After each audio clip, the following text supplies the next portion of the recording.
Well, hello and welcome back to Brave New Teaching. We have this week a follow-up episode from last week's episode about what to do and how to handle when students won't read at home. It's not like this is a very specific problem. Like everybody has this problem. Oh, wait. Yeah, Amanda likes to say things like, I have never had that problem, but we all know that she's absolutely lying. Oh, yes. Yeah. So if you missed last week's episode, make sure that you hit pause here and go and give that one a listen because it gives you more in depth. This week is going to be a quick episode, friends. We promise you that. It is going to be faster than normal because we're going to take everything we talked about last week and just kind of change the lens a little bit. Last week, we talked about whole class novels or whole class texts and what to do when students won't be reading at home for whatever reason, right? No judgment, but some kids won't read, some kids can't read, whatever that is. When they're not reading at home, here's what to do. This week, we are talking about when there's choice or when students are reading different things. So there might be at different paces and just what to do and how those things translate to different varieties of texts. But wait, Marie, I thought choice was the solution. Like if I let my kids choose, they're automatically going to just be reading all the time. Doesn't that work that way? I mean, I'm not going to lie. If you've been looking at my YouTube channel for like a minute, you've heard me say that that is the biggest hurdle to get over. I don't know. What am I trying to say? Jump? Yes. The biggest hurdle to accomplish is getting students to be engaged in what they're reading in the first place. And Choice does a lot of that. We're going to talk about that in just a minute, but we're also going to talk about kids being kids and life being life. And sometimes things just doesn't work out the way that we want them to work out. So Amanda, cue the music.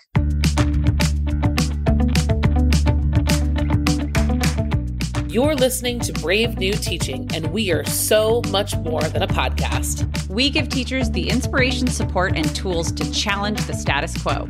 I'm Amanda, and I'm a former English teacher from Illinois. And I'm Marie, and I'm a teacher from Southern California. Join us at bravenewteaching.com to find out more about our courses, festivals, and get every episode's show notes. We're so glad you're here. Enjoy the show.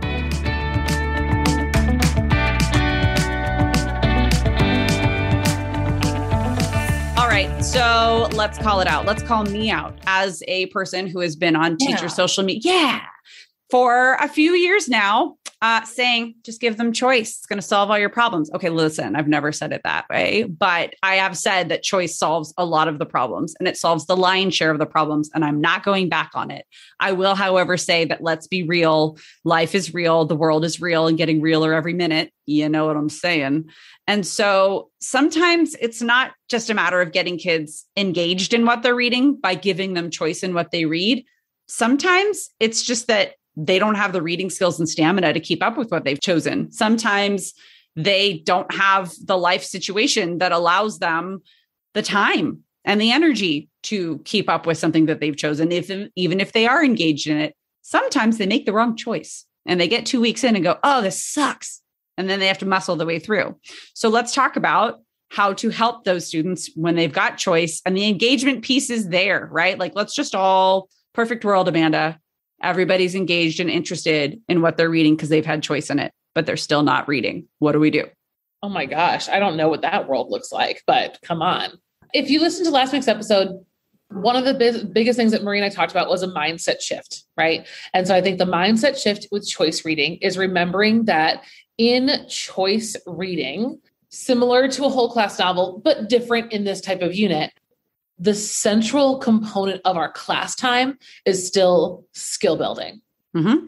So it's okay to let go of some control. You've already let go of control by not having a whole class novel. Good. That's awesome. This is a great place to be in. You're growing. Yes. Right? And choice is great. And this is for me, I'm someone who likes to have a balance of whole class and choice novels, all year long. We're kind of going back and forth.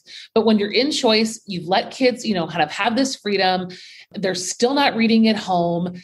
My first place I go is what I can control in the classroom. That's the first thing that I need to let my energy deal with, is that part. Before I try to solve the reading at home problem, I try to make sure that the class time that we are spending together is as valuable as it possibly can be. So does that solve your problem? No, not yet. We're going to get there. But designing lessons during the week that are skill focused is really going to be a big part of that equation. Would you agree with me? Am I Am I on the right page? No, you absolutely are, because with everything, it's control what you can control. And the first part of that is figuring out what the heck you can control and then moving on from there.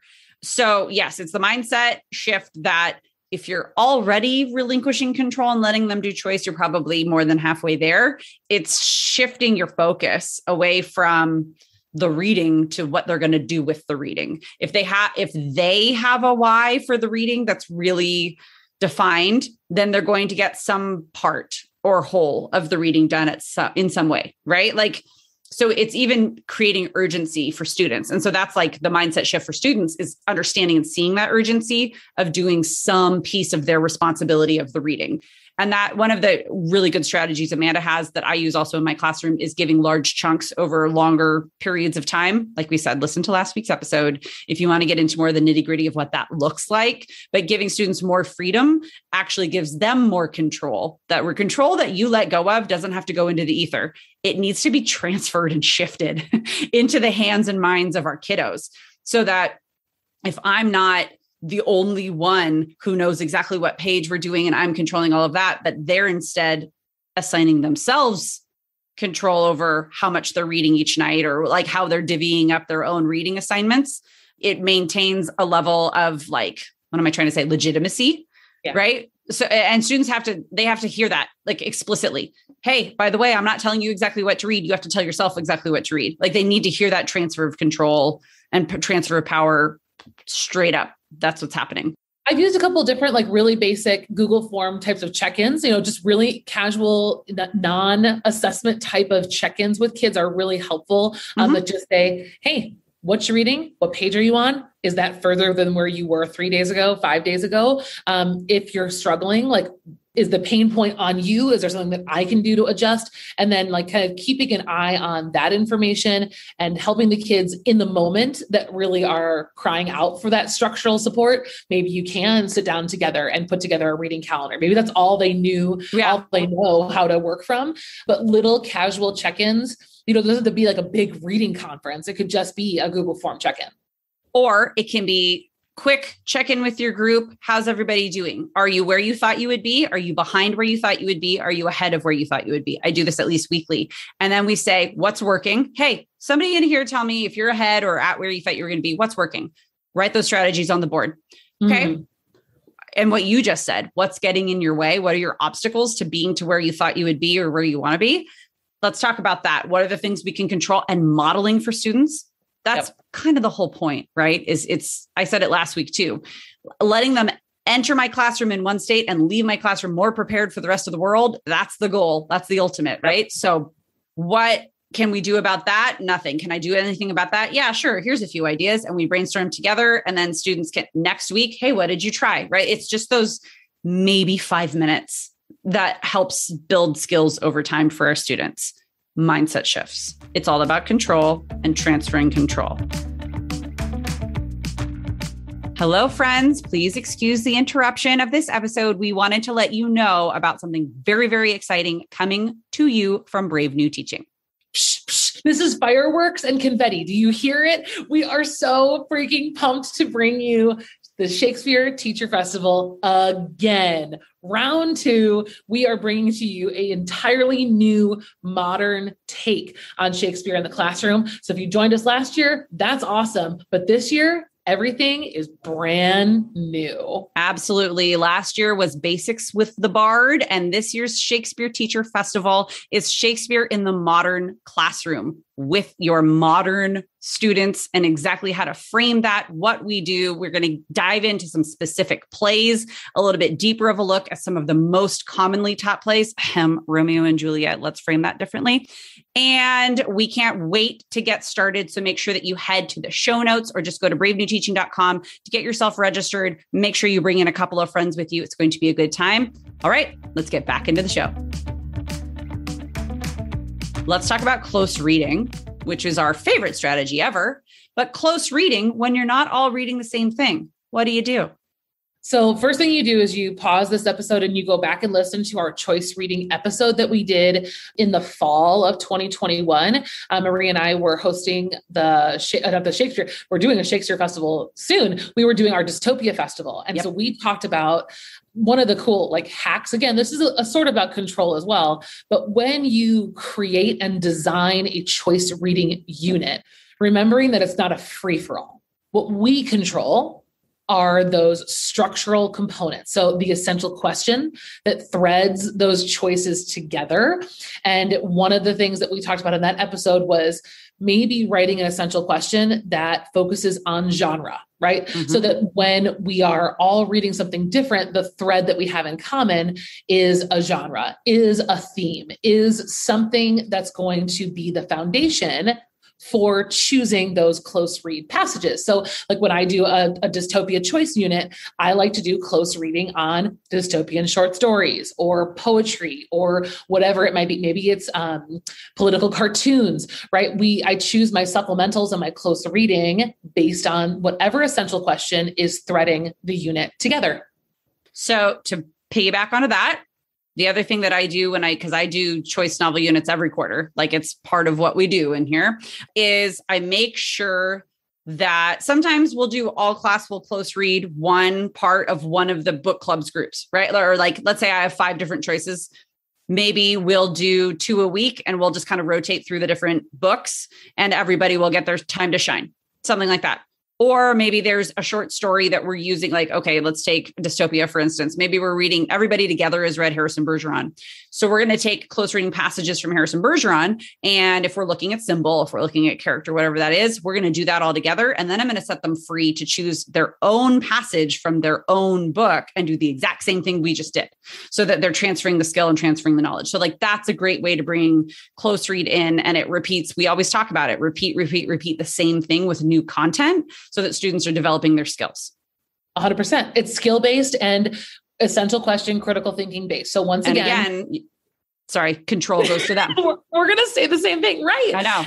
And again, if they're not reading at home, but we're creating the kind of week that gives them permission to figure out how to read at home. Right. Right. We can't just say they're not reading at home and then stop after the first. I just banged my desk. Sorry. You pounded your desk. That's not a bang. That was a pound. I got really you were into it, man. Keep going. But we give up really quickly. And we know kids need more practice to learn how to read at home, because a lot of them have never really done it because they've not been given enough space to figure it out. So give them the space to figure it out. Keep your class time focused on skills. And we are back to our insurance policy, which is formative assessments that look at skills, formative assessments that build skills, that practice skills, that give you the data that you need. We are always talking about Down with the Reading quiz. It's Down with the Reading quiz. It's Sesame Street quizzes. It's paragraph chunk quizzes. It's annotation quizzes. It's one-pager quizzes. Now I'm just listing random things that we talk about in the masterclass.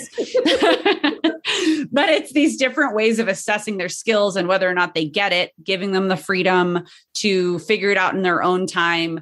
And let's say a kid just straight up isn't reading their choice stuff. Then whatever that anchor or whatever those supplementals are, you use that in place of what their book was, so that they're still doing the stuff you need them to learn. It's just not with the same content. Right. Because if you're going to give a paragraph chunk quiz, right, maybe you're going to ask students to, I'm going to just stay on my dystopia thread because that's where I am and I can't. Where we're at, man. I can't pivot midway through my own example. But my paragraph chunk quiz in this situation is going to be based on a dystopian element, right? So maybe my claim is going to say that a dystopian protagonist always has traits of rebellion, right? Or rebelliousness, period. Then the student's going to finish that paragraph based on their dystopian protagonist. Mm-hmm. Students will accomplish that task with varying levels of success. And like Marie said, if my student maybe hasn't done enough to be able to do that with their novel, they can do that with Harrison Bergeron. They can do that with Limetown. They can do that with whatever those other things are that are going on. And then my conversation becomes one-on-one with that student. We've all had that moment where you stood in front of the class and said, I'm really trying to do something good for you guys here, but no one's reading and everything's the worst and it's all your fault. Oh my God. I like literally gave that speech so many times in my first like 6 years of teaching. Oh, it's hitting a little close to home over here too.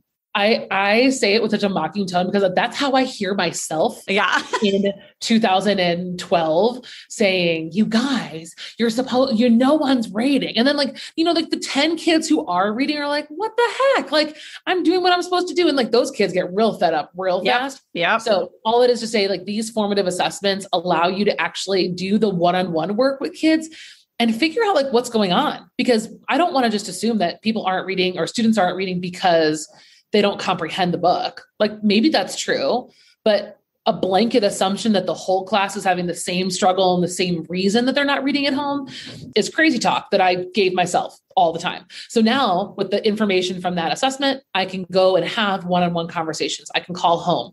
I can figure out on a much more measured scale what the actual problems are. You're not just grasping at something. You've got focus and you've got something that is leading you, and maybe you dovetail away, but like at least you started somewhere solid and you have somewhere to go.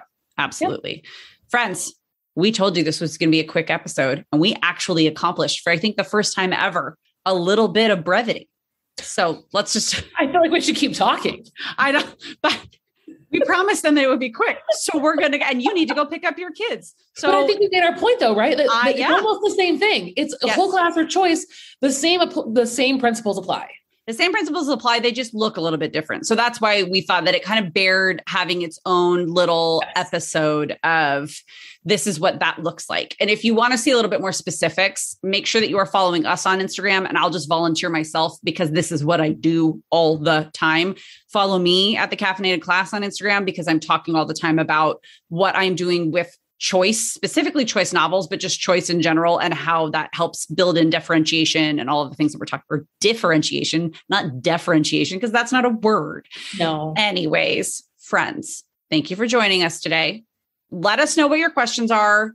Find us over on Instagram, send us an email, let us know questions, concerns, or even like aha moments. Those are great as well, because it helps us, like it feeds the monster here and lets us figure out what you need and what we're doing that works. So with that, we are going to say goodbye. Thank you so much for joining us today. We will see you next time, and we cannot wait for more. Bye. Bye. Thanks again for listening to Brave New Teaching. We'd love to keep the conversation going over on Instagram. And while you're there, check out the links in our bio for the most up-to-date events going on in the Brave New Teaching community. Thanks for being here, and have a great week at school.